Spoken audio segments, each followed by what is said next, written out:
जय माता दी दोस्तों, आप सभी का स्वागत है हमारे YouTube चैनल में।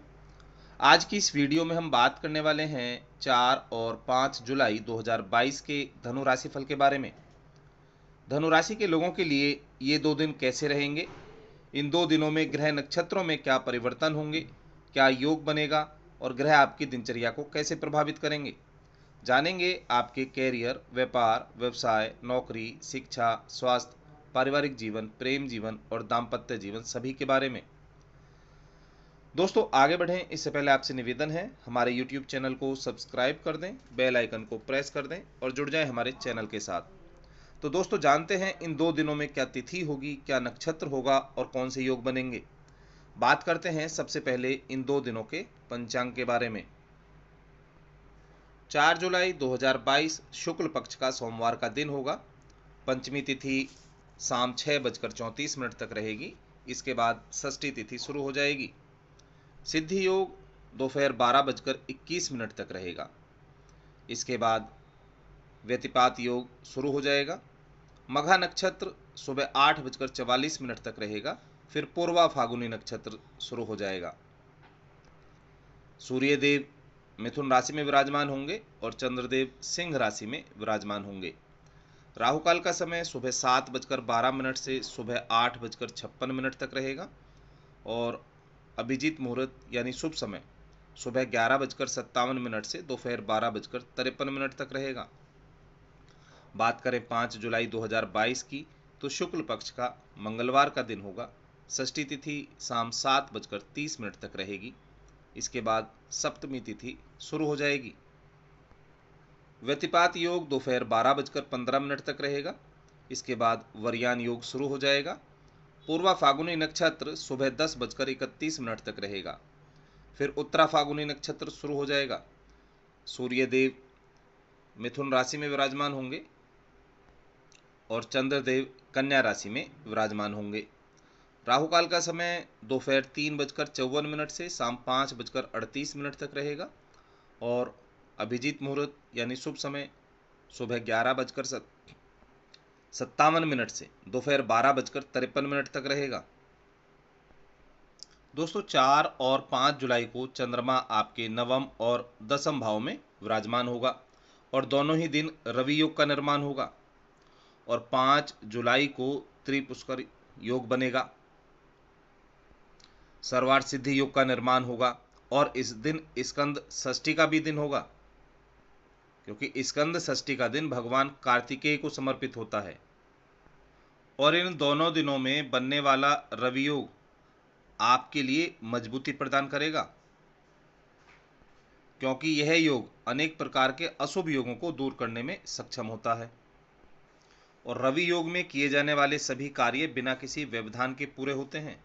रवि योग को सूर्य का अभिष्ट प्राप्त है, इसलिए इस योग को प्रभावशाली माना जाता है। इस दिन सूर्य की पूजा की जाती है और कष्टों से मुक्ति मिलती है। इस दिन की गई खरीदारी भी लाभदायक होती है। इस दिन आप किसी ऋण का भुगतान करना चाहते हैं तो उसमें भी आपको सफलता प्राप्त होगी और जीवन में आए अनेक प्रकार के कष्टों को दूर करने में यह योग शुभ साबित होता है। और 5 जुलाई को त्रिपुष्कर योग बन रहा है। 3 गुना लाभ मिलने वाले इस योग के दौरान धन संबंधी शुभ कार्य करने चाहिए। पूजा पाठ करना, धार्मिक यात्राएं करना काफी शुभ माना जाता है। कीमती वस्तु जैसे सोना या चांदी की खरीदारी इस दौरान की जा सकती है। ऐसा माना जाता है कि इस दौरान किए गए शुभ कार्यों को जीवन में 3 बार करने का मौका मिलता है। इस योग में बड़े सौदे करना, जमीन जायदाद खरीदना शुभ माना जाता है और इस योग के समय किसी भी काम को करते समय सावधानी रखनी चाहिए, क्योंकि इस समय किए गए कर्मों का फल 3 गुना मिलता है। इसलिए इस दौरान कर्ज लेने से बचना चाहिए। साथ ही वस्तुओं को विक्रय यानी बेचने से बचना चाहिए। किसी कीमती वस्तु का खोना इस दौरान अशुभ माना जाता है।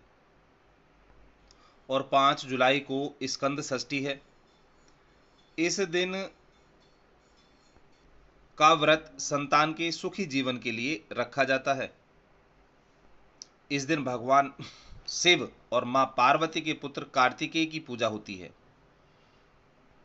और इस दिन भक्त भगवान कार्तिकेय को प्रसन्न करने के लिए विधि विधान से उनकी पूजा अर्चना करते हैं।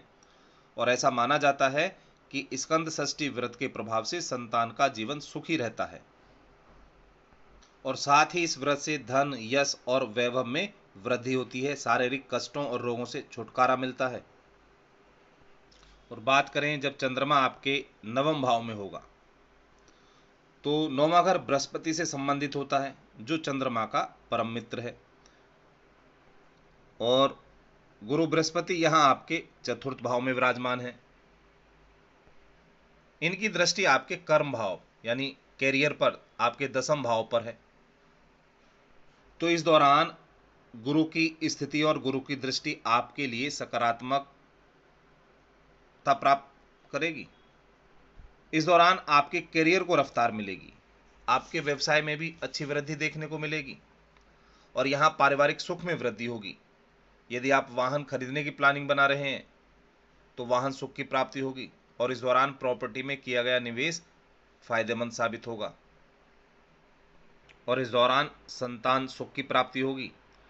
आपकी संतान इस दौरान ऐसा कोई कार्य करेगी जिससे आपको उन पर गर्व होगा और परिवार में खुशी का माहौल होगा। इस दौरान धार्मिक कार्यों में आपकी गहन रुचि होगी। मित्रों का पूरा सहयोग मिलेगा और धन में काफी वृद्धि दिखाई देगी।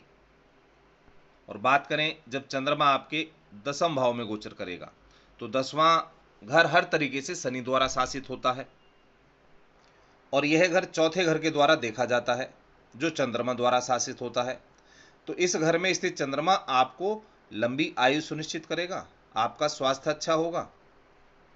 और इस राशि के जो लोग मेडिकल क्षेत्र से जुड़े हुए हैं, नर्सिंग स्टाफ से हैं, मेडिकल स्टोर का कार्य कर रहे हैं या किसी विदेशी कंपनी से जुड़ा हुआ कोई कार्य करते हैं और जो लोग एग्रीकल्चर से संबंधित कोई कार्य करते हैं, उन्हें इस दौरान अच्छे लाभ की प्राप्ति होगी। और यहाँ शनि से संबंधित चीजें, व्यवसाय आपके लिए फायदेमंद साबित होंगे। इस दौरान धार्मिक यात्राओं पर जाने से भाग्य में वृद्धि होगी और छात्रों के लिए भी यह समय बेहद लाभकारी साबित होगा। अपने लक्ष्य को प्राप्त करने के लिए निरंतर प्रयास करें, कामयाबी जरूर मिलेगी। और इस दौरान जमीन, जायदाद, मकान आदि का सुख भी आपको प्राप्त होगा। माता पिता का भी पूर्ण सहयोग आपको मिलेगा और दाम्पत्य जीवन सुखद होगा। जीवन साथी का पूर्ण सहयोग आपको मिलेगा। जीवन साथी के माध्यम से आपको अच्छा धन लाभ भी होगा। परिवार की खुशियों में इजाफा होगा, यानी आपकी पारिवारिक खुशियां बढ़ेगी, आपसी रिश्ते अच्छे होंगे, तालमेल अच्छा होगा, आपसी प्रेम भाव बढ़ेगा। कुल मिलाकर इन 2 दिनों में ग्रहों की स्थिति आपके लिए सकारात्मक साबित होगी और यहाँ गुरु और शनि की कृपा दृष्टि आप पर बनी होगी, जिससे आप अपने कार्य क्षेत्र में अच्छी वृद्धि देखते हुए प्रसन्न रहेंगे। तो दोस्तों, ऐसी जानकारी लेने के लिए हमारे चैनल से जुड़े रहें। चैनल को लाइक, शेयर और सब्सक्राइब जरूर करें। जय माता दी दोस्तों।